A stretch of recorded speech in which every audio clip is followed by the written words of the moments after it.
Hello and welcome to Officer Bitia. We're discussing daily current affairs and analysis. तो आज discuss करते हैं 4 जनवरी के current affairs that are relevant from UPSC point of view. शुरू करते हैं हमारे डिस्कशन के साथ। जो हमारा फर्स्ट आर्टिकल है आज का, that is about unified present management system. तो गवर्नमेंट एक तरह से यूपीएमएक्स एक नया सिस्टम लेकर आई है जिसका मेन एम है कि जो बिल पेमेंट्स है कंट्री में वो और ज़्यादा सिंपल हो सके, ताकि ज़्यादा हसल में ना हो, हमें लाइन में ना खड़ा होना पड़े। इसलिए एक तरह से आपकी जो सिंप्लिसिटी है उसको और बढ़ाने में ये हेल्प करे। तो इसके बारे में देखेंगे कि काम कैसे करता है, कौन इसको मैनेज करता है, तो हर एक चीज़ के बारे में इसको देखते हैं। तो यूपीएमएस के बारे में देखते हैं। ये बेसिकली कस्टमर को हेल्प करेगा, उनको इंस्ट्रक्शन देगा कि अगर आपको कोई भी अपना पेंडिंग बिल पे करना है तो आप यूपीएमएस को यूज़ करके पे कर सकते हो, और ये जो बिल है ये ऑटोमेटिकली जो बिलर है उससे मिल जाएगा और कस्टमर्स को दे दिया जाएगा। यहाँ पर ऑटो डेबिट की भी फैसिलिटी होगी, जिसका मतलब होता है कि सपोज़ अगर आपका इलेक्ट्रिसिटी बिल हर 2 महीने के बाद आ रहा है, हर 2 महीने के बाद आ रहा है, तो आपका जो बिल है ऑटोमेटिकली कट हो जाएगा, डिडक्ट हो जाएगा आपके बैंक अकाउंट से। और ये जो यूपीएमएस है ये जो Bharat bill pay operating units होती हैं उनको भी एक्सटेंड करेगा इस फैसिलिटी को, ताकि जो क्लाइंट्स हैं, कस्टमर्स हैं, उसका कॉपरेट कर सकें। गवर्नमेंट का जो सेंट्रलाइज्ड इंफ्रास्ट्रक्चर है उसके साथ स्ट्रीमलाइन हो जाए। ऑल्सो जो Bharat bill pay central unit है वो भी इसको सपोर्ट प्रोवाइड करेगी, ताकि कोऑपरेशन भी यहाँ पर मेंटेन रहे। और क्या हेल्प करेगा? ऑब्वियसली अगर हमारी बिल पेमेंट अपने आप हो रही है, रिकरिंग बिल पेमेंट जो पेंडिंग भी है वो भी हो रही है, तो कस्टमर को कन्वीनियंस देगा। वहाँ पर उनकी जो अपॉर्चुनिटी होती है फाइनेंशियल टेक्नोलॉजी को लेकर या सर्विस प्रोवाइडर्स को लेकर, जो डिजिटल ट्रांजैक्शंस, डिजिटल पेमेंट्स करते हैं, उनके लिए भी एक तरह से इनोवेटिव फीचर है। एक तरह से कॉमन रिपोजिटरी ऑफ बिल्स भी बन जाएगा कि यहाँ पर जितने भी बिल्स होते हैं, चाहे वो वाटर बिल हो, इलेक्ट्रिसिटी बिल हो, फ़ोन लैंडलाइन बिल हो या कोई भी बिल हो, वहाँ पर एक तरह से रिपोजिटरी बन जाएगी। जिसका मतलब कि आपके पास, जैसे हमारे पास डिजी लॉकर होता है जहाँ पर आपके डिजिटलाइज डॉक्यूमेंट्स एक जगह रहते हैं, सिमिलरली यहाँ पर आपके जितने भी बिल्स हैं वो एक जगह आ जाएंगे और जो इंटायर बिल पेमेंट का इकोसिस्टम है वो बहुत ज़्यादा सिंप्लीफाई हो जाएगा। अब ये काम कैसे करेगा? जो इसके टेक्निकल सर्विस प्रोवाइडर्स हैं या सेवरल ऑपरेटिंग यूनिट्स हैं वो हेल्प करेंगे इसको डिप्लॉय करने में। काफ़ी सारे इकोनॉमिक पार्टनर्स भी हैं इसमें, जैसे कि आईडीएफसी फर्स्ट बैंक है, एक्सिस बैंक है जो प्राइवेट बैंक्स हैं। फ़ोन पे भी इसके अंदर एक्टिवली इंगेजमेंट कर रहा है, जो कि अपने जो यूपीएमएस सर्विसेज है अपने कस्टमर्स को प्रोवाइड करें। इससे क्या होगा, जो भी हमारी कंट्री में डिजिटल एक्सपेंशन की जो गवर्नमेंट ने स्कीम चलाई हुई है वो ईजिली हो जाएगी, क्योंकि जो मेजॉरिटी ऑफ ट्रांजैक्शन है वो भी हम डिजिटली कर रहे हैं। इसलिए एक तरह से बीपीपीएस भी ऐड हो जाएगा, जो कि mutual fund, subscriptions, insurance, school payments, जो अभी प्रेजेंटेशन के थ्रू हो रही है, स्टैंडिंग इंस्ट्रक्शन के थ्रू हो रही है, वो इस पेमेंट मेथड के थ्रू हो जाएगी। तो हमारा जो सिस्टम है बहुत हासिल फ्री हो जाएगा। अब देखते हैं एनपीसीआई क्या होता है। National payment corporation of India एक तरह से रिजर्व बैंक ऑफ इंडिया इसको इम्प्लीमेंट करता है, इसको सुपरवाइज करता है, इसको मैनेज करता है, और ये काम करती है under ministry of finance. NPCI के ऊपर डायरेक्ट यूपीएससी प्रीलिम्स में क्वेश्चन आया है 2 बार, और ये बहुत इंपॉर्टेंट है। उन्होंने पूछा था डायरेक्टली कि ये आरबीआई कंट्रोल करता है, लेकिन काफ़ी बच्चों ने इसको गलत कर दिया था। ये बेसिकली रिटेल पेमेंट्स के लिए है, और जो भी पेमेंट सेटलमेंट्स है उसके लिए एनपीसीआई बनाया गया है। ये यूपीआई ट्रांजैक्शन भी होल्ड करता है। तो this is a system that has been operated and run by RBI of India. Next is about Bucharest 9 group. तो जो 9 ग्रुप्स हैं यूरोप की कंट्रीज़ की हम बात कर रहे हैं। कौन कौन से, पहले तो देखते हैं इसमें 9 ग्रुप में कौन सी कंट्रीज़ आती हैं। These are Poland, Romania, Slovakia, Lithuania, Latvia, Hungary, चेक रिपब्लिक, बुल्गारिया एंड इस्टोनिया। ये ऑर्गेनाइजेशन थी जिसको 2015 में फॉर्म किया गया था, एंड इसको फॉर्म किया था under the initiative of Romania and Poland ने बोला था कि एक ग्रुप बनाया जाए, जिसको हम बुचारेस्ट फॉर्मेट और B9 भी बोलते हैं। जो रोमानिया की कैपिटल है दैट इज़ रोम, तो बेसिकली वहाँ पर फॉर्म हुआ था, इसलिए इसका नाम भी ऐसा ही रखा गया है। So this is the map, you can just see this is your Poland, this is Germany, Czech Republic, Slovakia, Hungary, Romania, Bulgaria। तो आप देख सकते हो, इनकी बाउंड्रीज देख सकते हो। You can just pause the video. Okay, now अब देखते हैं कि ये फॉर्म क्यों किया गया था। क्योंकि जो रशिया है उसने क्रीमिया को अनेक्स कर लिया था यूक्रेन से 2014 में। हम क्रीमिया यूक्रेन रशिया इशू 2-3 बार ऑलरेडी पहले भी डिस्कस कर चुके हैं, तो सिमिलरली ये वाला जो इशू है ये भी उससे ही रिलेटेड है। और ये जो B9 ग्रुप था बेसिकली ये रशिया के एनेक्सेशन को कंडेम कर रहा था, उनको बोल रहा था कि आपने बहुत गलत किया है क्रीमिया को एनेक्स करके। क्योंकि जो B9 मेंबर्स थे ये पहले सोवियत यूनियन के पार्ट थे। सोवियत यूनियन हमारा 1991 में डिसइंटीग्रेट हो गया था, उसके बाद सोवियत यूनियन का नाम रशिया हो गया था। जो B9 है उसने बोला था कि हमारी जो एक्सटेंशन है वो ईस्टवर्ड होनी चाहिए, एंड इसके अंदर वो बोल रहे हैं B9 के अंदर यूक्रेन, मोल्डोवा एंड जॉर्जिया को भी इंक्लूड किया जाए। क्योंकि जो यूक्रेन है ऑब्वियसली बहुत बड़ी कंट्री है, यूएस यूरोपियन यूनियन के लिए बहुत मैटर करती है, क्योंकि एक तरह से वेस्टर्न वर्ल्ड एंड रशिया के बीच में बफर स्टेट है, कनेक्ट कर रही है वेस्टर्न वर्ल्ड्स को। So suppose this is Europe, this is your Ukraine and this is Russia. तो यूक्रेन मिडल में आ रही है, that is acting as a middle state, as a buffer state, जहाँ पर आपका ट्रेड इजीली हो सकता है, आपका कनेक्टिविटी बढ़ेगी, ट्रेड बढ़ेगा, और जो फ्लो है गुड ऑफ सर्विसेज का वो भी इंक्रीज हो जाएगा। अब देखते हैं कि न्यूज़ में क्यों था। क्योंकि जो लिथुआनिया है उसने ताइवान को बोला है कि अपनी एम्बेसी को एक खोले लिथुआनिया में, जिसकी वजह से जो चाइना है उसको वहाँ पर थोड़ी दिक्कत हो रही है, क्योंकि चाइना मानता है कि ताइवान कोई अलग कंट्री नहीं है, ताइवान उसी का एक इंटीग्रल पार्ट है। तो आप उसको कैसे कह सकते हो कि अपनी हमारी कंट्री का एक पार्ट आपकी जो एम्बेसी है अपनी आपके सोइल पर ओपन हो जाए। इसलिए जो यूएस है और B9 कंट्रीज़ है वो लिथुआनिया के एक्शन को सपोर्ट कर रहा है, लेकिन ऑब्वियसली चाइना इससे परेशान है। वो बोल रहा है कि आप ताइवान को नहीं बोल सकते, क्योंकि ताइवान एक तरह से हमारा ही पार्ट है, हमारी ही कंट्री का पार्ट है। तो अब एक बार यहाँ पर मैप में देखते हैं। So this is your Ukraine, this is your Europe and this is Russia. अब जो क्यों रशिया ने नेक्स्ट किया था क्रीमिया को, क्योंकि वहाँ पर सी ऑफ अजोव है, दिस इज़ योर क्रीमिया। तो एक तरह से ये बहुत इम्पॉर्टेंट प्लेस भी है, क्योंकि यहाँ पे कनेक्शन है आपका वेस्टर्न वर्ल्ड से एंड ईस्टर्न वर्ल्ड के साथ।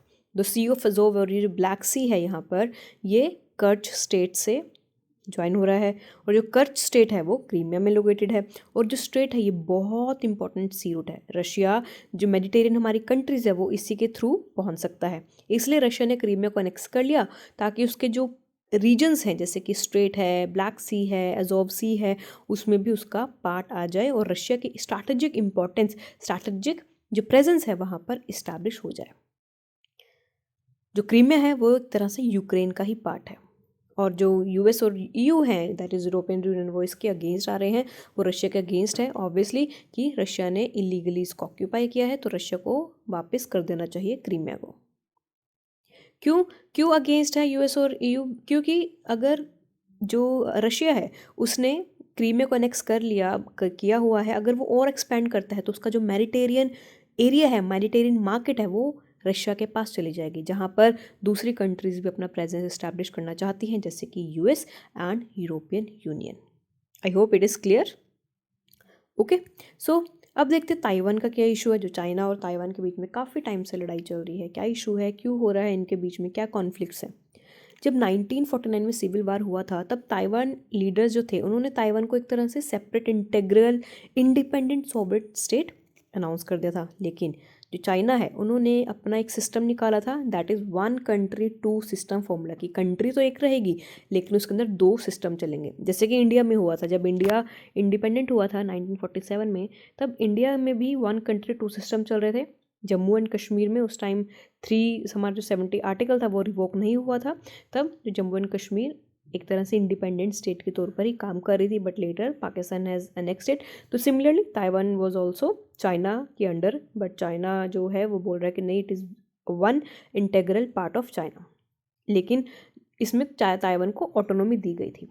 इन टर्न जो चाइना है उन्होंने क्लेम किया था कि ताइवान हमारी ही कंट्री का इंपॉर्टेंट पार्ट है, जो कि ताइवान ने रिजेक्ट कर दिया था।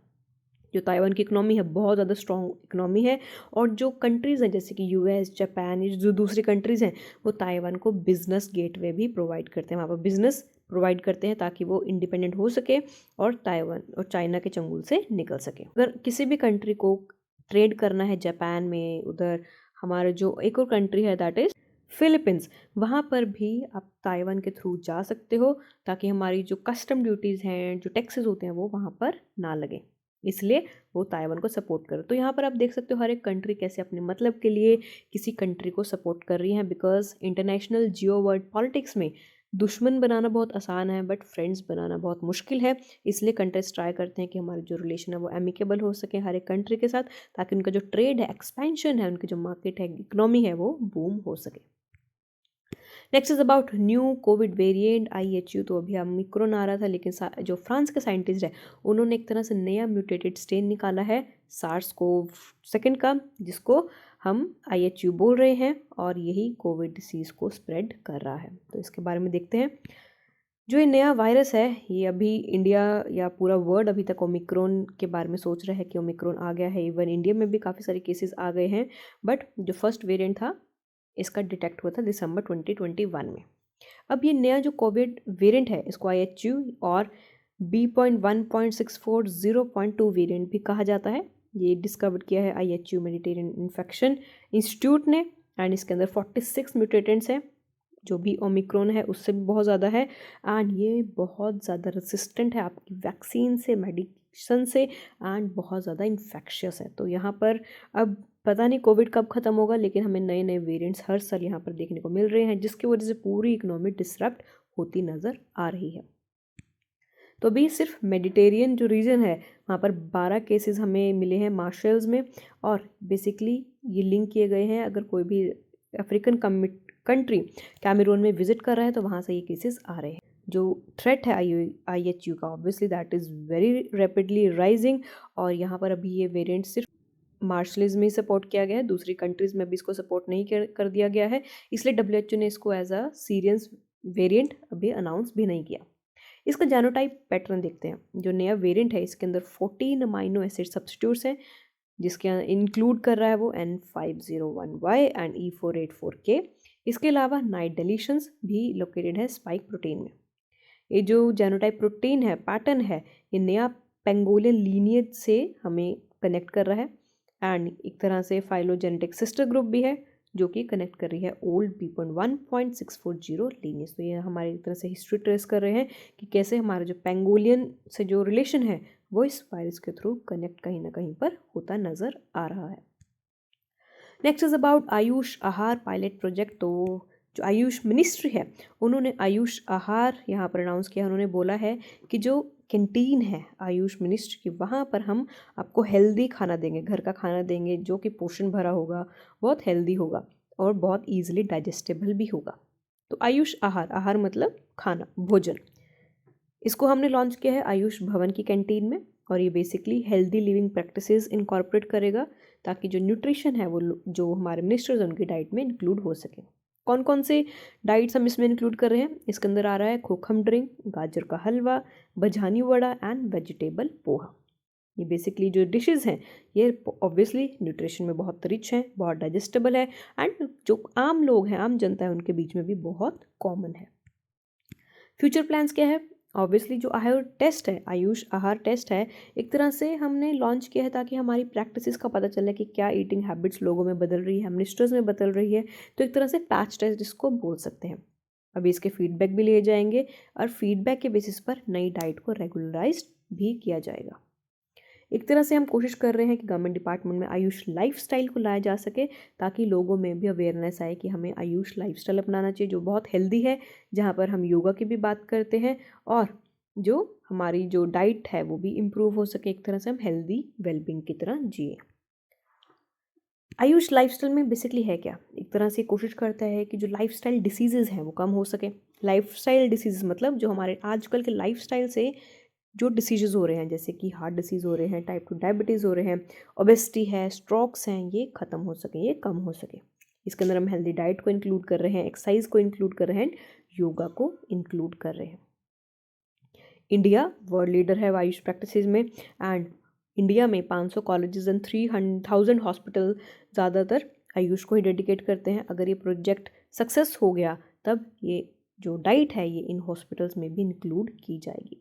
तो बेसिकली अभी गवर्नमेंट ने इसको एज अ टेस्ट इंट्रोड्यूस किया है, तो वी विल सी इसके फ्यूचर कौन क्या होंगे बेस्ड ऑन द फीडबैक जो वहाँ के मिनिस्टर्स और मेंबर्स प्रोवाइड करेंगे। अब इससे ग्रोथ पोटेंशियल देखते हैं आयुष की। ऑब्वियसली जो आयुष मार्केट है इंडिया में ऑलरेडी 10 बिलियन US डॉलर की है एंड अगले 5 सालों में 50% की बात हो रही है और इंक्रीज होगी। कोई FDI में लिमिट नहीं है आयुष में, और इंडिया सेकंड लार्जेस्ट एक्सपोर्टर है ऑल्टरनेटिव मेडिसिन सप्लाई करने में पूरे वर्ल्ड को। ऑब्वियसली जो योगा है दैट इज़ गेनिंग पॉपुलैरिटी, इसको यूनाइटेड नेशन ने भी एक्सेप्ट कर लिया है। और जो मेजर पार्टनर्स हैं इंडिया के आयुष के, these are Japan, Russia, UAE and USA। And India भी कोशिश कर रहा है आयुष मिशन को पुश करने की थ्रू नेशनल आयुष मिशन। ये जो मिशन है 2014 में लॉन्च किया गया था ताकि जो आयुष मेडिसिन हैं, मेडिसिनल प्लांट्स हैं, जो इंस्टीट्यूशनल कैपेसिटीज़ हैं वो यहाँ पर एक साथ आकर काम करें और जो लोगों को मेडिसिनल सर्विसेज हैं वो भी कोस्ट इफेक्टिव वे में प्रोवाइड करें। Next is about national educational alliance for technology that is NEET 3.0। तो यहाँ पर union ministry of skill development minister Dharmendra Pradhan ji ने लॉन्च किया है NEET 3.0। तो देखते हैं ये है क्या, ये कैसे काम करेगा एंड ये स्टूडेंट्स को कैसे हेल्प करेगा। बेसिकली एक एजुकेशन सेक्टर के लिए स्कीम है जो गवर्नमेंट ने प्रोवाइड किया है, लॉन्च किया है, ताकि लोगों जो स्टूडेंट्स हैं उनके पास एक तरह से सिंगल बेस्ट डेवलपमेंट एजुटेक सोल्यूशन प्रोवाइड किया जाए और स्टूडेंट्स को कोर्सेज दिया जाए। और इसी ओकेजन पे जो मिनिस्टर है उन्होंने AICTE प्रिस्क्राइब टेक्निकल्स बुक को भी लॉन्च किया है जो कि अपनी अपनी रीजनल लैंग्वेजेस में होंगे। अगर हम किसी स्टूडेंट को रीजनल लैंग्वेज में हेल्प कर रहे हैं तो ऑब्वियसली उसके लिए बहुत इंपॉर्टेंट है, उसकी अंडरस्टैंडिंग बढ़ेगी, क्रिटिकल थिंकिंग बढ़ेगी और जो यूथ है उसको हेल्प करेगा कि वो ग्लोबल सिटीजन बन जाए। अब NEET 3.0 के बारे में देखते हैं। एक तरह से टेक्नोलॉजिकल सोल्यूशन है एजुकेशन सेक्टर में, जहाँ पर हम यूथ की एम्प्लॉयबिलिटी पर ध्यान देंगे कि आजकल का यूथ हमारा इतनी ज़्यादा डिविडेंड डेमोग्राफिक डिविडेंड है, but the thing we are lacking here is skill. तो स्किल सेट नहीं है, तो अगर हम यहाँ पर स्टूडेंट्स को स्किल दे दें तो ऑब्वियसली उनकी एम्प्लॉयबिलिटी बढ़ेगी, जो एम्प्लॉयर्स हैं उनको हायर करना चाहेंगे। और यहाँ पर हम सिंगल प्लेटफॉर्म दे रहे हैं ताकि जो स्टूडेंट्स हैं वो यहाँ पर लर्न कर सकें। एंड ये AI बेस्ड होंगे, that is artificial intelligence based होंगे, जहाँ पर स्टूडेंट्स को पर्सनलाइज एक्सपीरियंस दिया जाएगा ताकि उनके जो लर्निंग आउटकम्स हैं वो इम्प्रूव हों और उनका स्किल डेवलपमेंट भी हो सके। यहाँ पर डिजिटल डिवाइड का जो ब्रिज है वो ख़त्म होगा, क्योंकि जो डिजिटली डिसएडवांस्ड ग्रुप्स हैं, इकोनॉमिकली डिसएडवांस स्टूडेंट्स हैं, उनको बहुत दिक्कत होती है इंटरनेट कनेक्शन में या फिर ऑनलाइन पढ़ने में। तो यहाँ पर वो ब्रिज भी ख़त्म होगा, उस स्टूडेंट्स को नॉलेज बेस्ड रिक्वायरमेंट दिया जाएगा ताकि उनकी जो रिक्वायरमेंट है वर्ड के बेसिस पे, वर्ड्स के स्टैंडर्ड मैच करने में, वो भी यहाँ पर कंप्लीट हो जाएंगे। अब कंपनीज देखते हैं कौन कौन सी हम ऑनबोर्ड कर चुके हैं अभी तक। 58 global and Indian startup edutech companies भी हम यहाँ पर ऑनबोर्ड कर चुके हैं, जो कि 100 कोर्सेज दे रहे हैं, रिसोर्सेज दे रहे हैं ताकि स्टूडेंट्स के लर्निंग आउटकम इम्प्रूव हो सके। और यहाँ पर हम AICTE को भी इंटीग्रेट कर रहे हैं विद NEET, ताकि जो अपॉर्चुनिटीज़ है हमारी एरिया ऑफ स्किल में वो भी इम्प्रूव हो सके और यूथ को फ्यूचर के लिए हम प्रिपेयर कर सकें। और बेसिकली यहाँ पर जो मेन इंपॉर्टेंट पॉइंट है वो है कि हम कॉस्ट को बहुत कम कर रहे हैं, इसको हम बहुत अफोर्डेबल बना रहे हैं। इस प्रोग्राम में 12 लाख जो हमारे सोशली एजुकेशनली डिसएडवांटेज स्टूडेंट्स हैं उनको फ्री में एजुटेक कोर्सेज प्रोवाइड किए जाएंगे, जो कि आपके होंगे वर्थ ₹253 करोड़। तो यहाँ पर हम कूपन सर्विसेज दे रहे हैं, एक तरह से स्कॉलरशिप्स दे रहे हैं ताकि जो स्टूडेंट्स हैं वो यहाँ पर फ्री में अपना जो एजुकेशन है, लर्निंग आउटकम्स है, उसको इम्प्रूव कर सकें। अब देखते हैं NEET के बारे में। जो NEET स्कीम है वो मिनिस्ट्री ऑफ HRD की है, ministry of human resource development, ताकि जो हायर एजुकेशन में हमारे लर्निंग आउटकम इम्प्रूव हो सके। AI का हम यूज़ कर रहे हैं यहाँ पर ताकि जो हमारी टेक्नोलॉजी है वो अडेप्टिव रहे। जो हमारी अब इतने ज़्यादा चेंजेस आते हैं हर 5 साल में, एजुकेशन सिस्टम में ड्रास्टिक चेंजेस आ रहे हैं, तो इसलिए इट इज़ इम्पॉर्टेंट कि जो स्टूडेंट्स हैं वो अडेप्ट रहें, अडेप्ट करें खुद को जो भी नया चेंजेस आ रहे हैं। और इसके लिए एक तरह से नेशनल अलायंस विद टेक्नोलॉजी भी बनाया गया है, जहाँ पर हम एडुटेक कंपनीज के साथ प्राइवेट पार्टनरशिप मोड में काम करेंगे। और एक नेशनल NEET प्लेटफॉर्म भी बनाया गया है जो कि अडेप्टिव लर्निंग सोल्यूशन भी प्रोवाइड करेगा। And all India council for technical education that is AICTE will be the implementing agency for this NEET 3.0. Okay, I hope this is clear. So this is the thing that government is trying to introduce in our education system that is very much important to improve our learning outcomes and improve our skills. And obviously this will in turn give you employability. So this is all about today's session. I hope you like it. If you have any doubt, do let us know in the comment section. So thank you very much for watching, and you can also mail us at info@officerbeta.com, where we can give you some practice questions from means perspective, and you can get your answers evaluated also. So this is all about today. So thank you very much and all the best for your preparation.